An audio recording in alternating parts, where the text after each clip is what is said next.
Calculus is great at doing lots of things, very practical.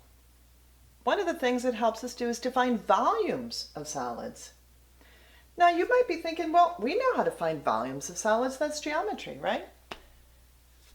You could find the volume of that sphere. Yeah. You could find the volume of this cylinder. You can tell I rated my exercise equipment for this lesson. You could find the volume of this rectangular solid, right? But what if you had something weird like this solid? This would be trickier to find the volume of this solid using geometry. But calculus can do it. Or finding the volume of some solid like this. Or a solid like this. Or a solid like this kooky thing. So today we're going to talk about one strategy, and that's how to find volumes of solids with known cross sections.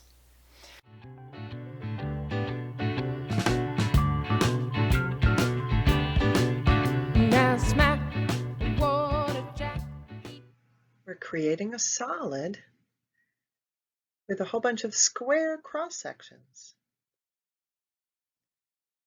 So this solid, when it's done being created, you can visualize pretty easily. If you sliced it anywhere perpendicular to the x-axis, you'd have a square, obviously with different dimensions. And the side of each square would be the distance between the two sides of this equilateral triangle, which is its base. So as you watch this, try not to get hypnotized, and instead try to figure out how would you find the volume of this three-dimensional shape, knowing that it has square cross sections.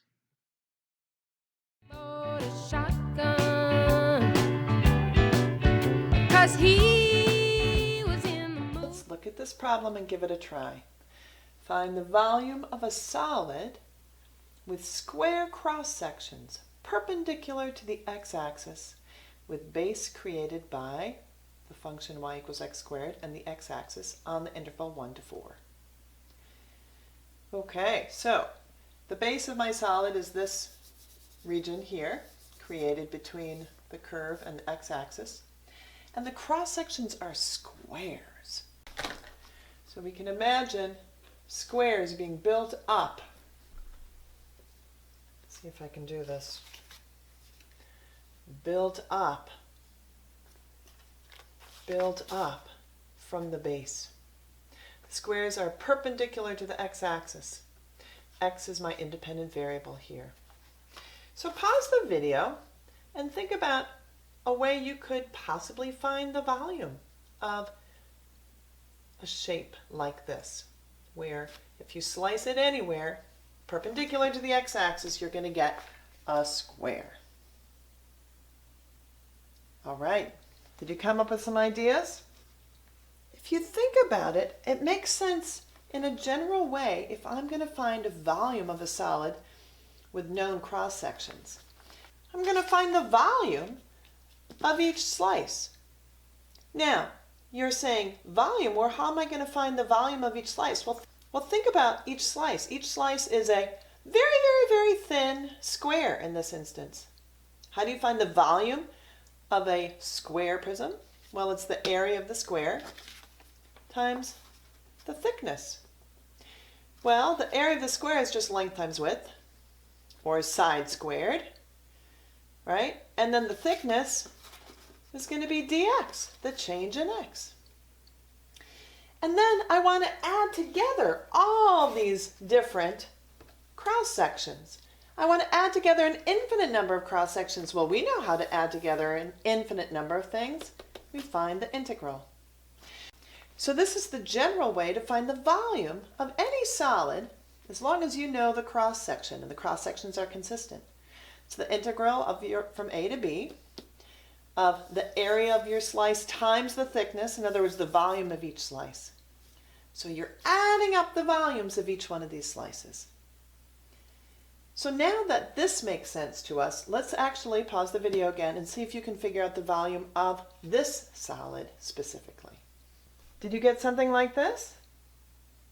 Yeah, so let's walk through this together. So the volume is the integral from 1 to 4 of the area of the square. Well, the square has a side of whatever this distance is. Whatever this distance is, and obviously the distance changes as the squares get bigger and bigger. But regardless of how big the square is, the distance, the side of the square is going to be the distance between the function and the x-axis. So this distance is x squared minus 0. So this side is x squared. So to find the area of the square, it's x squared squared, side squared. The thickness, infinitely thin thickness of this square is dx, the change in x. And there's my integral. Now I'm just taking the antiderivative, and I got 204.6 cubic units. I hope that made sense. For a little confrontation, he just